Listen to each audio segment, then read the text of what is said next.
gratuité de l'enseignement. Exact, gratuité de l'enseignement, exact, gratuité de l'enseignant. S'il vous plaît, chers camarades. Gratuité de l'enseignant. Ceux qui c'est pourquoi gratuité de l'enseignant. Tony Mwaba Aïbi, 16 millions de dollars. Pourquoi Kangaï n'est pas causé là? Encore ça, qu'est-ce que fait l'été? Papa, ton message au temps que maman il faut être sabana.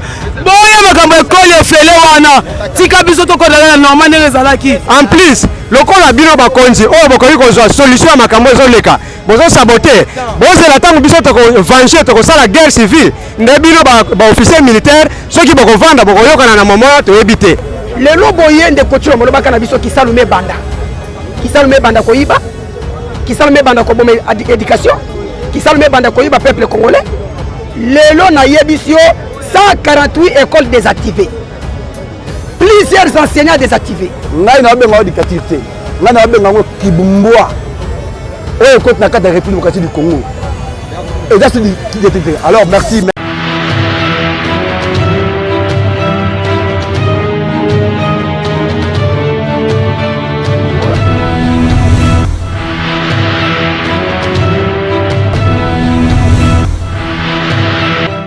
Na kombo na Ange ngituka na da mukukulu witi kana na biso ba mama ezeloko moko to bota kabana po basunga biso to bota bana po na ba criminalité Chilombo alongwa libumu na biso atasho ashara sonalita koma na Rwanda maza sama ko na biso Martin Fayulu tina muzitu baza ba mapasa muto akabola baona ide pesa zate o bazolo bake bakabwani baza okabwate baza loko moko na miniti oyo o bango bazoluka wana bazoluka bambuye Congo meko bakombuye la mukate baza place moko ne loko to longo posa bango bapesa ka bango macheti so biso to bimina nzela me biso na nzela soki bango bazolekala to pesa ka bango bonne chance to luka bango na likambote pour le moment tozala matanga ya oba bomaki makaku ya boba kataki na macheti ya président na bango pesa ki bango mais etali biso te pour le moment ne toza boye idée na bango o bazo raisonner pour na président Martin Fayulu Madidi ke bakabwani na président Muzitu baza ko kabwana te baza eloko moko kaka ndenge batambola katata bo moko mama bo moko idée bango bazaki nango ezaki ya tata ndenge baneki kokende yango eza ya biso lelo te biso minitio tozala posa ndenge biso tokolaka bana biso mpe bakola bongo lelo bafaze bakoma ebele bana ma ebele sotala te balenge muyaka me sotali ba muluba sotokata eli sheti paza muluba oteka mai totalaka aza mwana Congo me ignorance baosala na kana ndeko mobali akufi bien avant na eto esengelaki te akufa amaoshaki ni libanga ni nzete andao drapeau ne lamba pe malataki bango mitakala na macheti oyo epesaki me oyeba soki akontinue nzela bakilelaka kosola mikebuka nzela bakilelaka kosola bandune baona aéroport ezalaka boye tokokala bango ndenge batata na biso bayibaka Mobutu pine biso tokoyiba ete me akobana kovoyage andao ndolo ake ndolo azwi avion ake mama Brazzaville ake koto akali koso mikebuka na ye po alingi kosunga Congo te toza na posa moluba mungola muswali toza eloko moko ide otuni o président sengaki ke bana nyonso baya basangana o China Rambaya o Chilomaya o nani Moïse Katumbaya bango nyonso baza baya Congo ata jape basoka ya mwa Congo oyo koya na ide mpona kosunga mbongo nde toza besoin tokosoutenir ye oyo koya na ide ya mabe tokotia ye mopanzi oyo kolinga ide ya président Martin Fayulu Madidi aigle lisu likolo ya lisu tokosoutenir ye oyo koya mpona kodetruire mboka tokotia ye mopanzi meme China Rambo azala Katange azala nani aya makila ezela ya rouge mais soki aye mabe akoluka pesa kozula avion tokobotola pine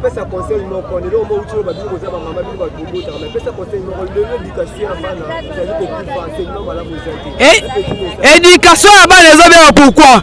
classe ya malonga eza te na miniti oyo toyebaka avant examen d'état bana classe ezonga faut annoncer diplôme d'état mais bana babani classe diplôme d'état nano ye te ezalaka faut annoncer diplôme d'état mono azwi te parents aza bozwi classe ebandi azongisi mwana classe mais classe ebandi diplôme d'état nsima so mono akatanaki nakotina katikati ubien ezela janvier abandela école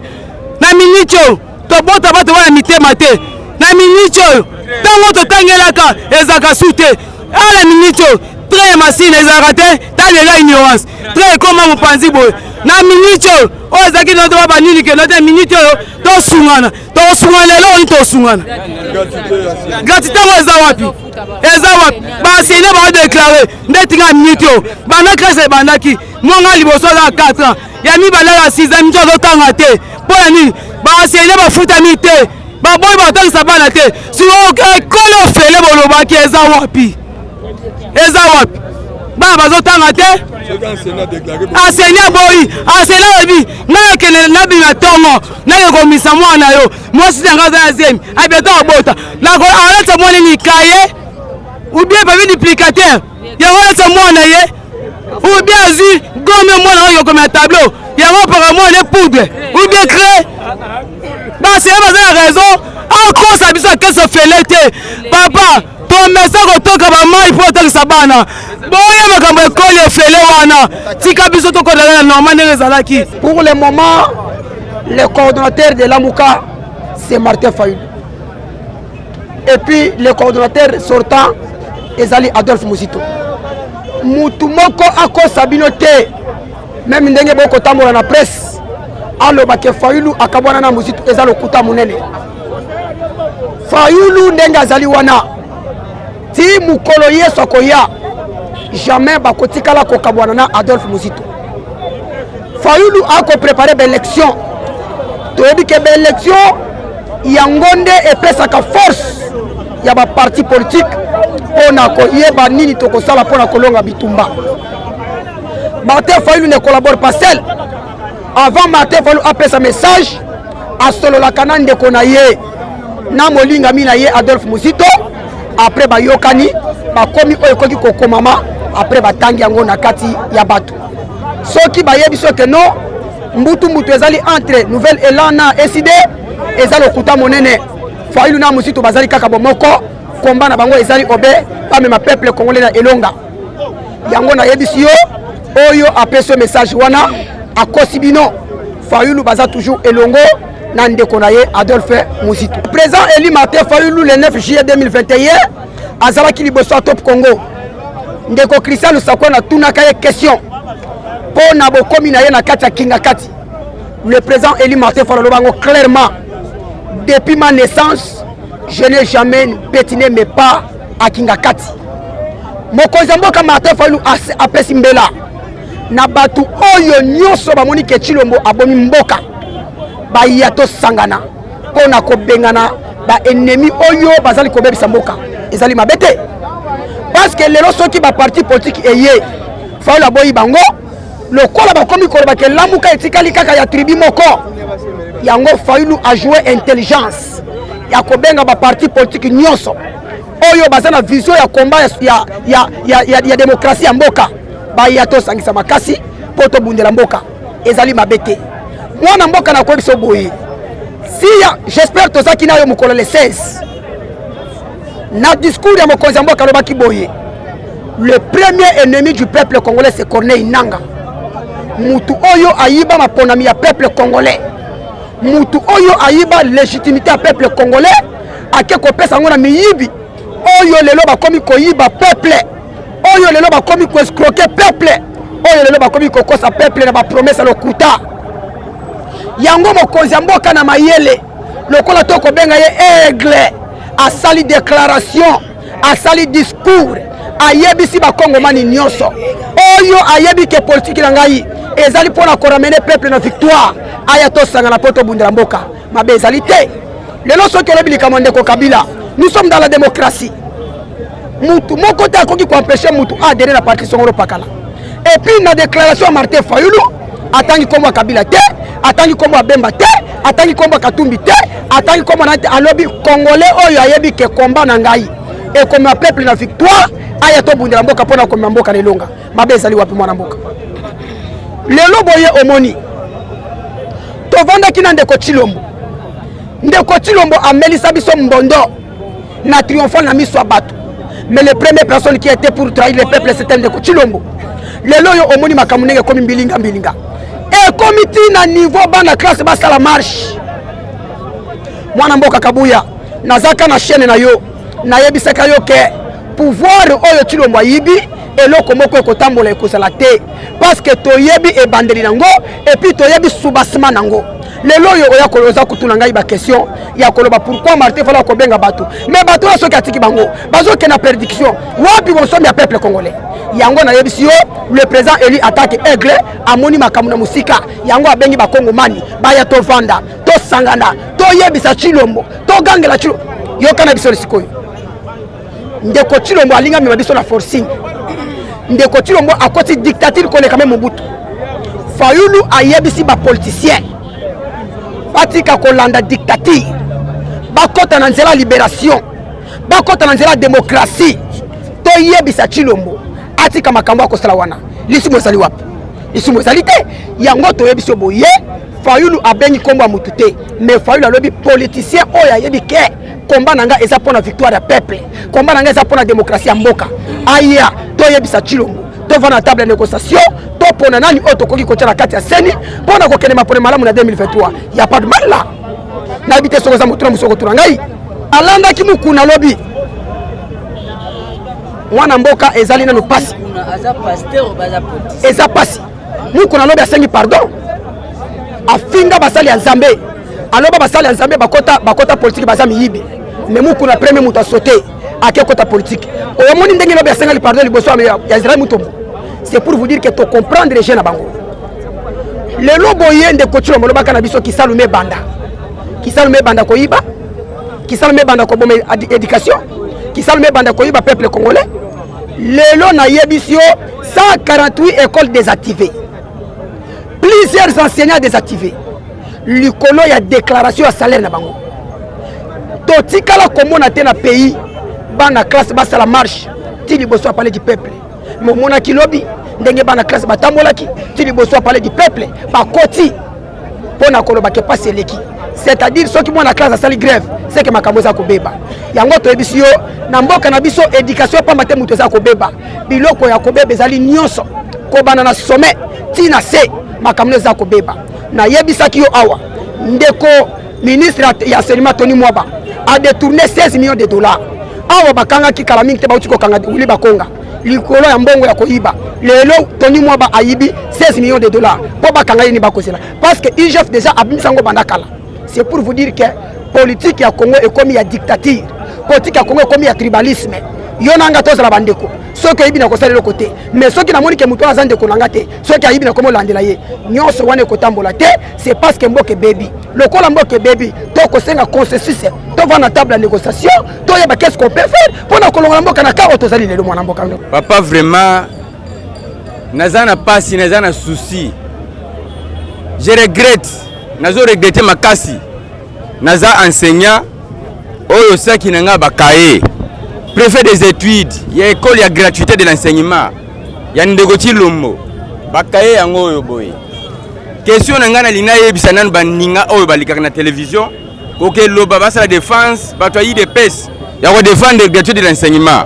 Et loko wana ilikanga mingi na tala yango na yoka soni makasi. Ya ko mona un mutu bazo benge licencié. Aleki na télévision lobi biloba loba biso zo yoka. Bakaye yango yo boy. Bancien cahier, bancien livre biso tangisi la bana. Eza soni za mawa. Gratuité de l'enseignement. Eza gratuité de l'enseignement, eza gratuité de l'enseignant. S'il vous plaît, chers camarades. Gratuité de l'enseignant. Ndenge balobaki soki ya chicha zubo konito nyata nyata bango lokolo bakayasa. C'est pourquoi batieli biso gratuité de l'enseignant. Enseignant zo keno tangisa nzala, azongi nzala bakaye akala, mbongo ezate bandeko s'il vous plaît. Ça c'est la deuxième année de zo tangisa bana. Un préfet des études botala ndenge nazali. Un préfet des études na RDC na kati capitale. Ezamawa, s'il vous plaît. Bakaye akala, yebisa ngai na gratuité de l'enseignement. tokosomba bakaye ndenge nini, tokosomba bakaye asikana nini, batie gratuité d'enseignement eloko te. Donc ezosala pasi komona na kati ya RDC bazobenga gratuité d'enseignant motema mabe s'il vous plaît. Ça qui a préfet des études, il y a RDC yango ebotala bino moko na kati ya capitale s'il vous plaît bandeko. Tozo bima nzala santé eza oyo te obimi oke nzala ozongi nzala baye kokoma na système kokoma na école so batie présence batali na ba o baza payer bamoni absence ezali baye bazo na bato na bango ya IDPS balongoli mutu wana bazu mutu ya IDPS batie na place oyo azwaka salaire balongoli po bakuti absence na pays ni l'état de droit o bazo lobake toza na état de droit eza wapi s'il vous plaît bandeko eza wapi eza te s'il vous plaît tozo souffrir et loko musuza lina yebisa bandeko oyo ya IDPS bazo leka na ba télévision ko loba na lina tuna bino boye toza na ba école eza déjà mécanisé bazwaka salaire toza na ba école oyo ezalaki privé bazo zwa mbongo na ndenge na bango baye kotiana gratuité d'enseignement botu na nga na gratuité d'enseignement wana cahier livre bic cré oyo enseignant kozwa apesa akoma atangisa bana ko uta wapi s'il vous plaît. Mbongo oyo enseignant kozwa bénéficier aso bénéficier savoir kozwa wapi. Nous sommes des responsables tozana bana na biso bazo tanga classe tozo soutenir bango ndenge nini s'il vous plaît. Toko soutenir bango ndenge nini s'il vous plaît. Ba nouvelle unité tout bazawa bango so baleki balobo tisiki afuti déjà afuti banani yango biso yeyo tozawa toza soki combien de personnes na kati ya Kinshasa a ba nouvelle unité ata différence ate. Ça c'est la deuxième année. NI au deuxième année tozo tangisa eloko te ozo kenenzala ozo zonga nzala sans transport bana na biso bazo tanga na passe ozo benga na bango moye batanga ezate banda ko moye to futa ezate to komi ko la na kati ya église tozo na kati ya église pour nous nani na gratuité d'enseignement mokene ezalaki na ngana na biso bango eza wana mais koyoka bango baleka na ngana za licencié eza soni général Kasongo na colonel bienvenu tomoni ke toyebike musala na bino eza musala oyo ata nzambe likolo ayebi yango pona kokotsa ordre na kati ya bamboka nyonso tu mais eloko ezokamwisa biso lelo musala ya police na Congo ekomi comme si eza politisé elongwe lisusu na national ekomi politisé biso eloko ezopesa biso pasi ezali nini lelo oyo impere azalaki awa jamais tomona bamilitant ya impere bakolonize baninga to babanda kose faire justice na baviolence PPRD idem mais lelo IDPS eza na pouvoir IDPS ekomi kose faire justice likambo justice akoki kosala IDPS akomi kosala mais bino baofficier militaire na bapolicier oyo bakangaka baincivique nyonso oyo batungisaka population botindaka bango na justice mpona nini bozotika bato ya IDPS donc boza corrompu to boza bozosala injustice lobi awa na 2020 tomonaka bandeko ya PPRD basalaka marche mpona kodeklare likambo ya dollar bato ya IDPS babimaka na bamachete na bachevron me bamesana babeta bazokisa ni tete la police bamort elingaki ezala wana bamort d'homme boza bien informé nde boza wana lobi ya biso tosali marche toujours IDPS abimisi bachevron abimisi bamachete baagrese biso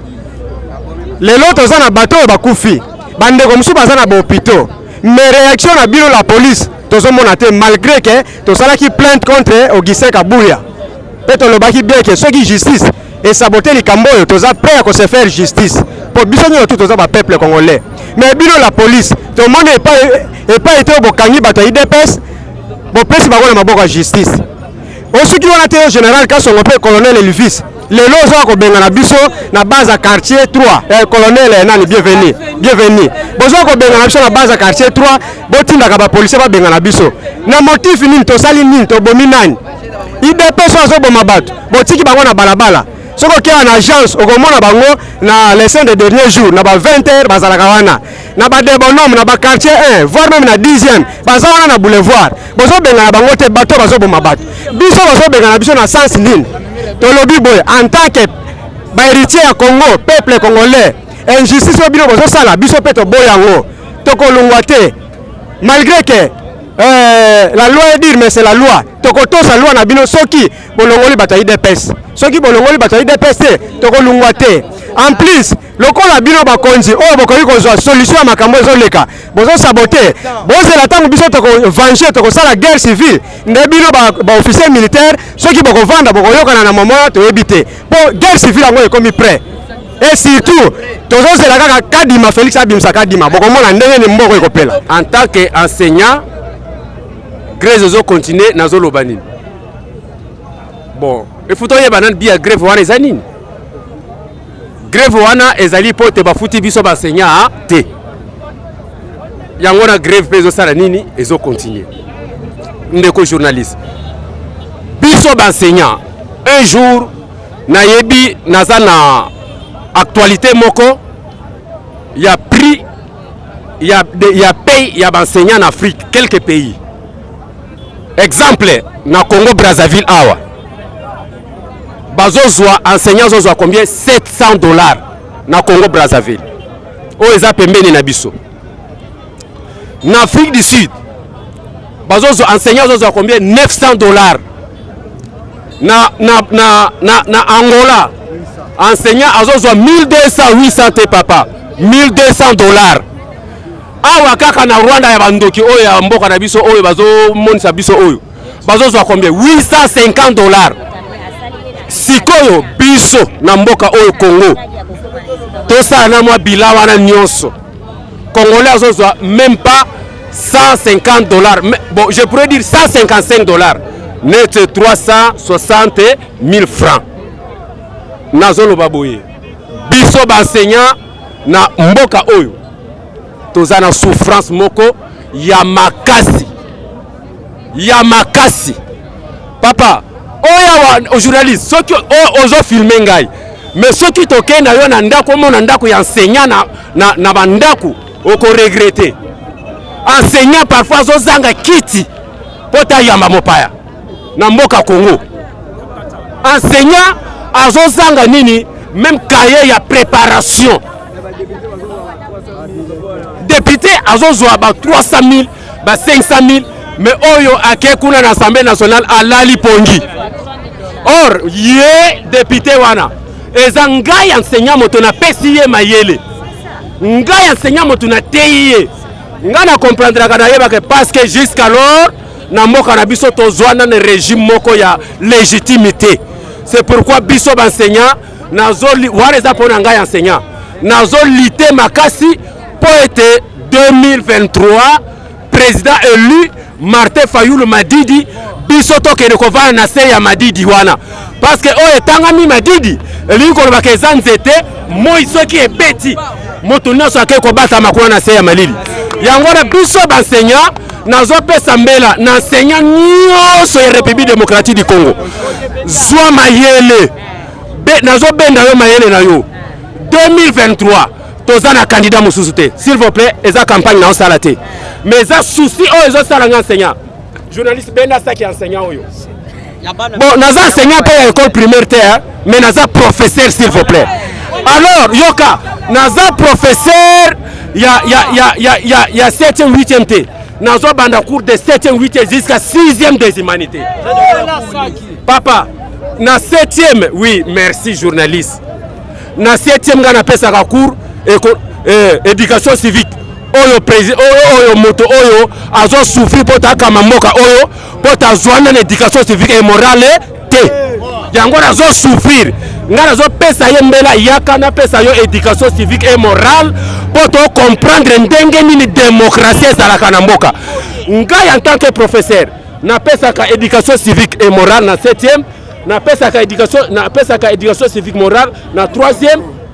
na pesaka géographie de 7e jusqu'à 6e des humanités na pesaka histoire de 3e des humanités jusqu'à 6e des humanités na pesaka économie politique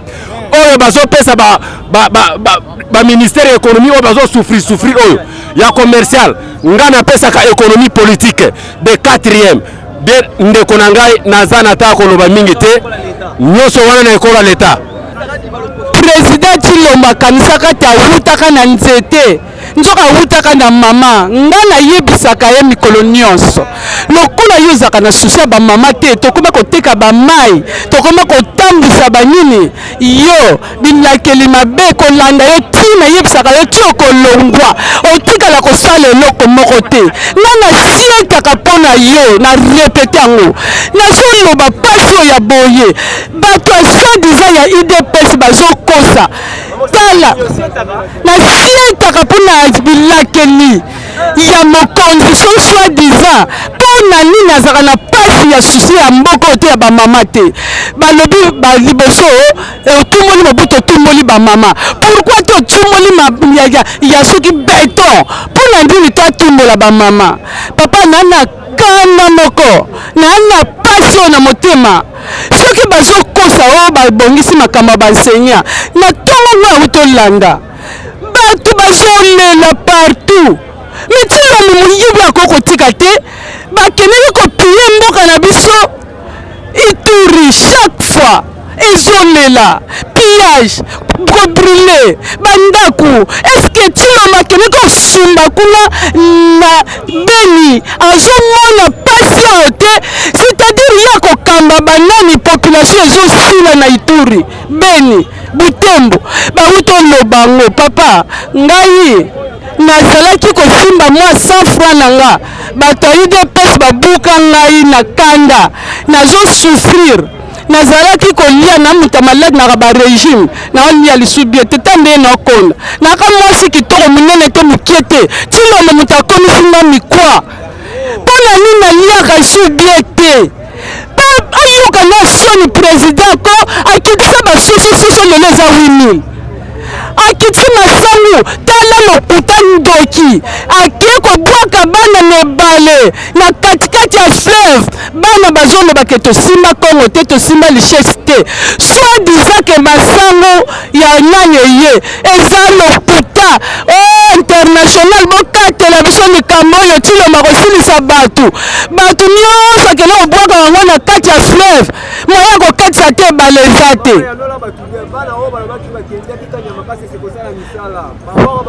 na katikati ya dingidingi oyo ezala na banduna lobi oyebi ebale soki ekende boye katikati wana babengaka yango esanga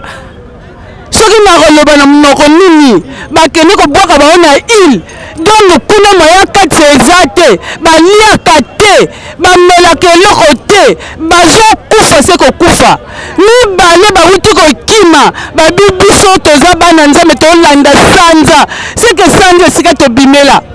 basali 3 semaines na nzela bainformation ezoya bato baokima kuna baoya jambe soki okisaka buya ndoki oyo ayaka kosomba bamachete batramutini ezalaki ya mabala ekoma yogisaka buya atelemi likolo kuna azopesa ordre bakataka biso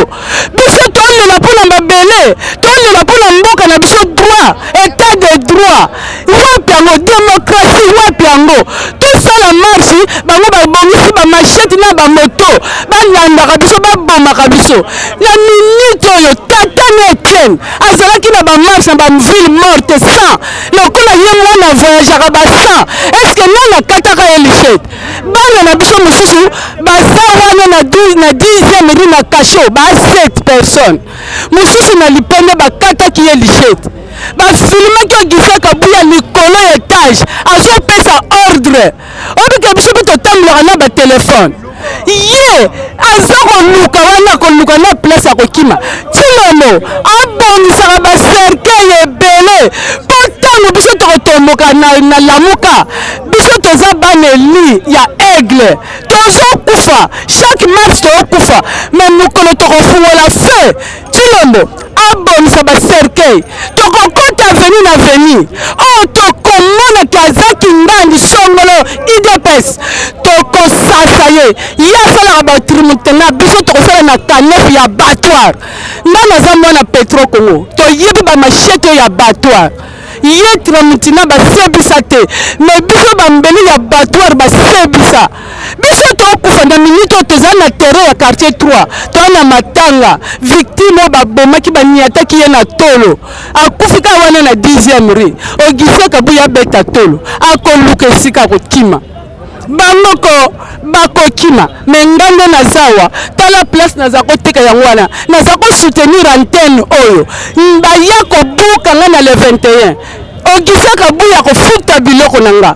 toyebi eloko moko babimisi bilobaloba na bango nde ya message koloba ete camarade Martin Fayulu na Adolphe Mozito bakabwani eloko ni baobi bongo toyebi yango po na marche bato batuni makambo ebele bamonaki Adolphe Mozito te non camarade Adolphe Mozito na marche tozalaki na ensemble abimaki mwa minute moke apesi peuple mbote peuple pa sepeli après azongi na motuka na ye alors na Fadel non na Fadel camarade santé na ye ayaki malamu tomoni ana grippe bango ba autorité bami batelaka bango na bango po grippe ezalaka soki naza na yango moninga mpe akokozwa grippe ba autorité bali bato oyo bayebi komi protéger oyo ya biso likambo ya kokabwana wana bandeko na ngai eza likambo moko boye bazo kobimisa yango na source que te baloba bilobaloba opinion peuple ayoka po ete bakanisa bikanisa oyo ya bango mais tozali ensemble na biso banso tout lamuka ezali camarade Martin Fayulu Madidi président élu avec Adolphe Mozito pe lamuka eli ya peuple congolais lamuka eli état d'esprit oyo ba résistant de telemi to kolanda se likambo e wana likambo oyo peuple ayoka yango monde entier ayoka yango lokuta oyo bandeko ya biso aide pes oyo bayoko fondé que ete camarade Martin Fayulu Madidi bakaboni bakabona pourquoi et na cause ni pe nini ye Moïse Katumbi eloko nini esalaki ete alongwa na lamuka après akena union sacrée akoti makambo na ye na Félix bon sikoyo nini oyo kosala ete aya koloba to raisonner bato toli bato c'est une école de formation eloko nini kosala susu ke aya koyisa nini nani camarade Adolphe Mozito alongwa est-ce que bongo nango normal batika politique ya bana mike basala politique oyo ezali na de politique ya solo wana politique moko ya bilobaloba ena sens moko te alors wana ezali que donc comment expliquer échec oyo ya mboka ndenge ba échoué ba moni marche oyo tosalaki mpe meeting yango nde trouble bango epesi bango kipelekesi ozo comprendre que monde entier babi ke wana oyo camarade Martin Fayulu Madidi na Adolphe Mozito bazalaki na marche wana ezalaki banzoi ou bien ezalaki bato nayebi to soki boyi bango déjà bien po population oyo ezalaki wana ezalaki population moko oyo ya peuple na moment oyo toloba oyo tozokoyoka mbela oyo ke camarade président élu Martin Fayulu abengi tous les partis politiques baya totia maboko na likambo oyo ya Félix Tshisekedi bon nako expliquer peuple congolais bo nanga malamu na bandeko nanga ba journaliste to ça la calcul ya mboka na biso de 1960 jusqu'à 65 tozalaki na 15% ya population 15% ya population de 60 à 65 tokomi 17 toye sikoyo de 65 ti 2022 tokomi na 105% ya population landa calculer malamu po bo comprendre politique ndenge yali 115% ya population na 115% ya population wana oyo bazo présenter la muka moya le oyo bazali 80% bomonaki bango na nzela oyo basaki mosala bali 80% bon nga penda bien bo biso tovuti na Nouvelle-Zélande to liba nouvelle to liba Adolphe Mozito to ko na ba calcul politique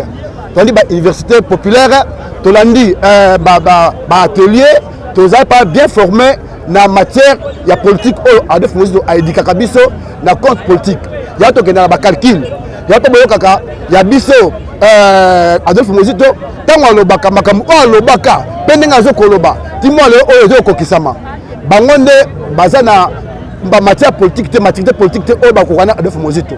yango tote mo calcul personnel calcul na saleli bino bo comprendre yango bien très bien peuple monde na Europe na Océanie bo ba makambo ya lokuta oyo bakoloba 80% oyo ya population basi ba Martin Fayulu 25% tikali ewana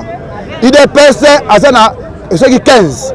plupart na UDPS bandeko na biso bakasayen bango nde bali na kati ya UDPS pe bali mingi te moi 10% tikali wana eyali Moïse Katumbi, Jean Pembemba, Bakabila Kutu, alongwa déjà. Siko INC, 80% oyo ya Lamuka, ya Martin Fayulu Madidi, ya Adolphe Mozito. Bomona ki yango pe, ata mitingi, ata bomona ki yango. Partout, eli kababo mbate. Siko yebisa ngai, soki camarade, président élu, Martin Fayulu abete, abeti mbela, habité. Ndambu oyo tikali wana. De 1960 jusqu'à présent, tout le monde a une dictature à Mboka, tu as la démocratie. Mboka et Zokozonga, le cola,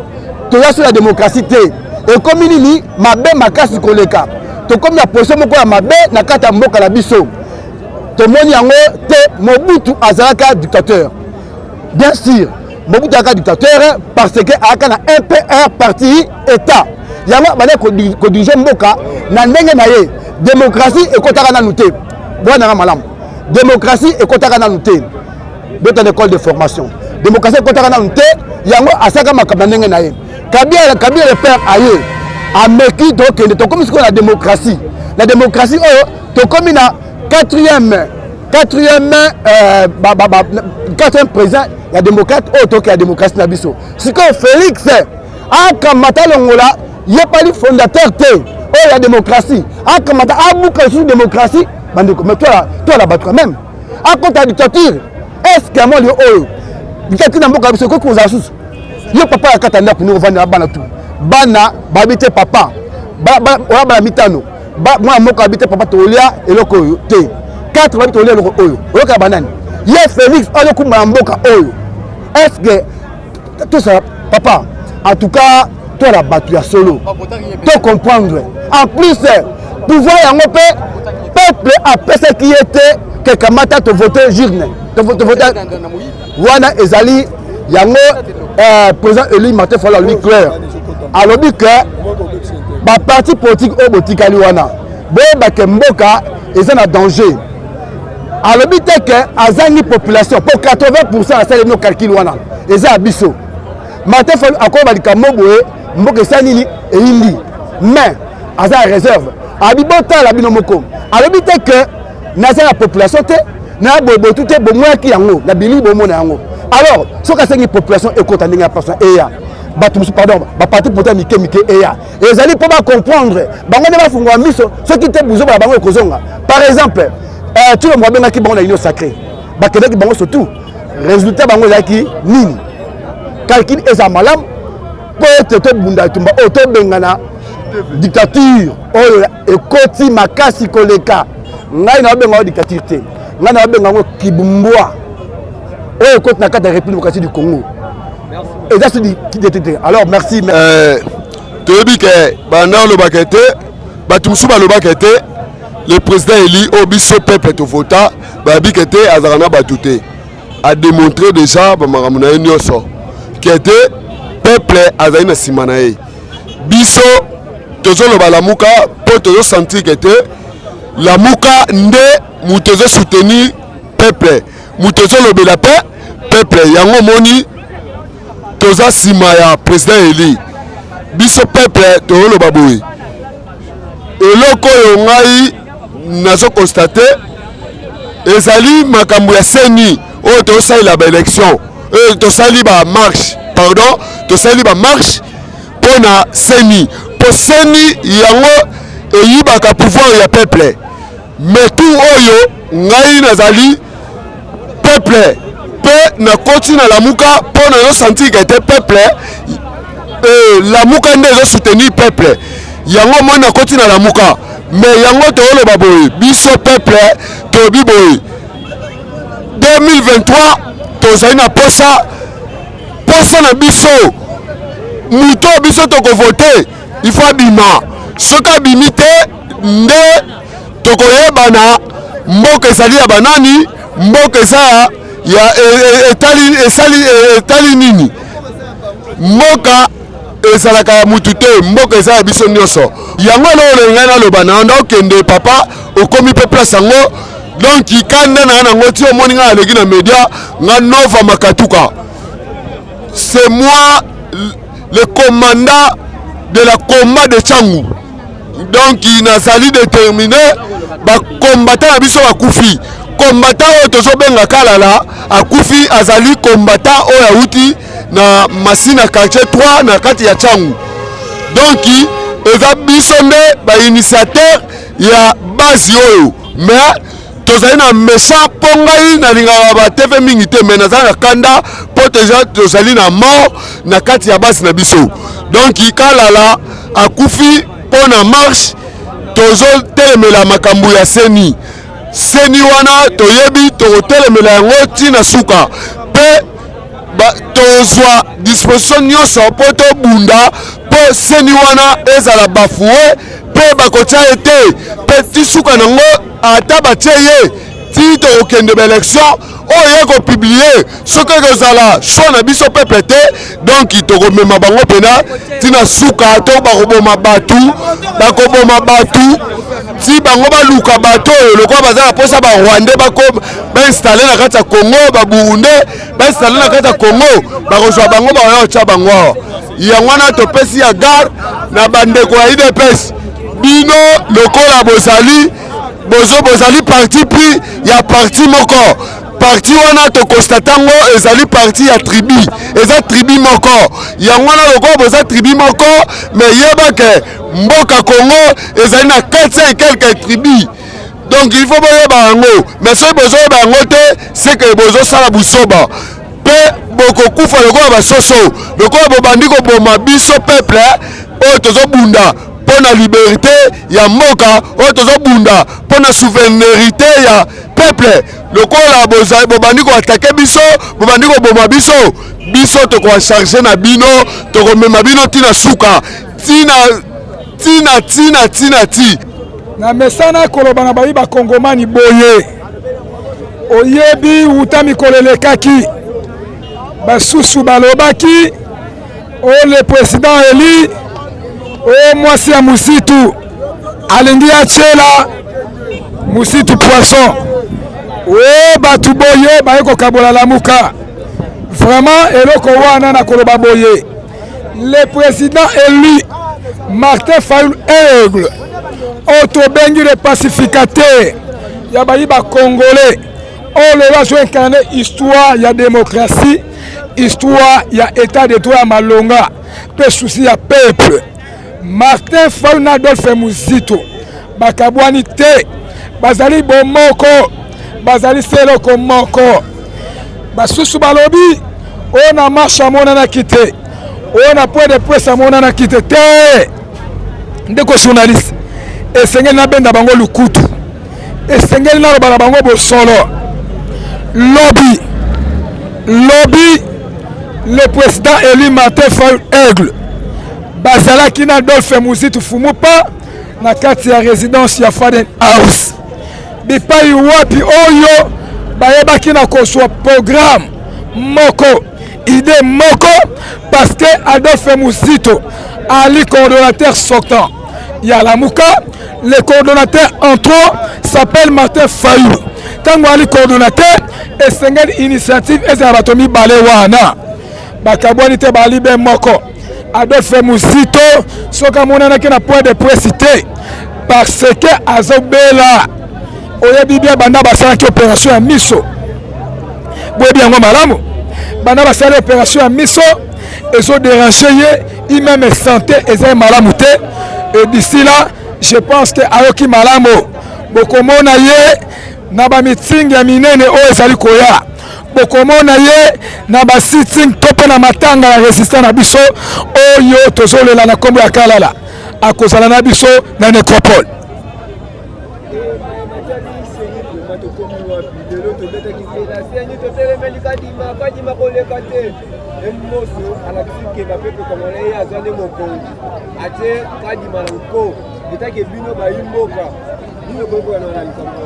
merci mwana mboka oyebi malamo la loi organique a été violée La loi organique sur les articles 56 de la Constitution et ça qui violé par rapport à la procédure au USM dans l'Assemblée nationale. Dédé, article 18, il y a charte à la confession religieuse et ça qui violé par rapport à la modalité physiquement et moralité, il y a camarade Kadima. Il y a proche, il y a pouvoir. Troisièmement, Olandi Malambo, procédure ya Malonda. Lelo yo banterine Kadima. Nani oyo a signé PV et que dans le bureau PHI, il y a Assemblée nationale pour que lelo banterine Kadima. Nani a signé PV. Pour vous dire, ils allaient théâtre, ils allaient aventure, ils allaient escroquerie politique, ils allaient crimination. Il y a souveraineté à peuple. Oyo bazo bongisa pour l'élection il y a 2023. Olandi Malamo, Tata Mokonzi Ekolo, le président Eli Martin Fayulu Aigle, Alobi Boye, à côté que jamais caporalisation, tout escroquerie. Oyo Monsieur Chilombo Antoine Tshisekedi Tshikata Bombe oyo azali kosala manœuvre ya koluka koyiba bokonzi lobi oyo peuple akopesa Martin Fayulu bokonzi lisusu pour que ndeko Chilombo ayiba yango tolobi boye. Cela ne dit pas que lorsque Mbosso a entériné Kadima c'est tout. Non, il y a encore un temps pour que biso peuple biso citoyens tokosala na balabala pour empêcher escroquerie, fraude, glissement au camarade Chilombo Tshikata Bombe akobongisa. Vraiment loi wana ekoleka te, Kadima koleka te,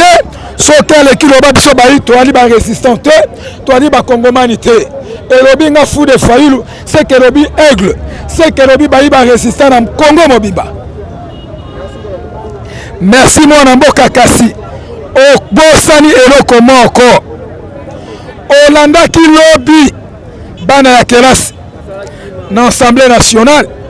bakoyemba Chilombo soki klasi te omeli bombe na bana oyo ya 10 ans bakomprendre que Chilombo akomela bombe na bana kelasi ndeko. Depuis histoire ya Congo, depuis indépendance ya Congo, aucune fois au monde à une école primaire, tout secondaire, bakene na grande institution ya mboka, babanda kofinga yo président de la République, soi-disant président. Or que tu l'as président, il y a 10e mairie limité. Et bomi histoire to éducation ya bana. Pour nani bana bakei, bana batali enseignant ba kotangisa bango. Ba kotanga na salle batangisa kate. Bafanda kaka bongo. Mwana ako sokola ma kei kela satanga. Mwana kei koleksa tan école. Inutile que une école d'office sengel article na ndako kaka une école. Aujourd'hui lobi na beni. Ba bomi 18 morts. On parle de l'état de siège. Car on a violé nos mamans, nos papas, nos enfants. Non, la RDC a été toujours manipulée par les Occidentaux. La RDC a été toujours manipulée par les Français, par les Américains. Cette fois-ci, peuple africain, Olanda qui lobby na Mali, et ça qui a Goïnda. Olanda qui lobby na Togo, Batelemi, Barabi, non. Nous devons prendre la souveraineté d'un peuple africain, c'est-à-dire tous les pays africains. Toko Telema, Toko Boya, Toko Barre Route, Naba occupant Nyonso, au bas du pays en otage pour que baka caporaliser le peuple congolais. Lelo, maman zote comme 50 francs, tracasserie mati, état de siège batiaki 0, gratuité chèque, le loba continue la biso RAM. Escroquerie politique. Investisseur Oyo Tshisekedi ayane na Congo, entreprise Oyo Tshisekedi Tshilombo Bombe asaleli ba Congolais na ba combattant na bango 10e mairie. Loba na Kabuya na Kabindi. Ezali société asaleli na Congo ezali RAM. Muta zo souffrir. Na cache-nez. Oyo zo escroquer peuple. peuple asomba cache-nez oyo bapesaki ofele peuple akomi kosomba lelo ndeko kibasa mutakana na bango ebimi poisa bake kokutana na cité du fleuve premier ministre président du Sénat président de l'Assemblée nationale lui-même Tshilombo Tshikata et la personne escroc otobengi kibasa na cité du fleuve pour na kozwa conclusion ya koloba tosomba ba député pour que vérité eyebana te la vérité bimina pour ça ils sont corrompus la corruption donner à tout député ba jipe pe ba mbongo pour que ba député ba démentir le kuta escroquerie ozo sela pour na ram lelo ndeko na ngai peuple azolela ram balongoli yango te ram ezali kati lelo pona koshite bayi ba congolais nyoso bokolanda ngai na ngambo ya diaspora na ngambo ya est na kati ya Congo na kati ya Kisasa toza na matanga programme matanga ya résistant Kalala azali résistant ya base quartier toi Masina azali mwana oyo afandi na Kingasani biso nde twali bakambi oyo tokokamba bango lelo ya kufi quartier toi nous sommes en deuil tozolela ye mukolo ya lundi tokotia bakatafa awa tokosala démonstration spectacle ekosalema awa mardi tozali na triomphal na siège esire mpona kozwa nzoto komema yango na nécropole le président eli akozala wana le coordonnateur sortant Adolphe Muzitu Fumupa akozala wana baoyo balobi lamuka ekabwana depasi il faut batuna lamuka wapi lamuka ya Katumbi lamuka ya Bemba oyo deja silakala akoma na union poubelle lelo akolela ma miso kotanga ye akoluka so na lamuka ya solo aigle le 9 bomona ki frère lamuka ya kolobeza te match ezawo le 16 bomona ki frère lamuka les soldats du peuple te remercie.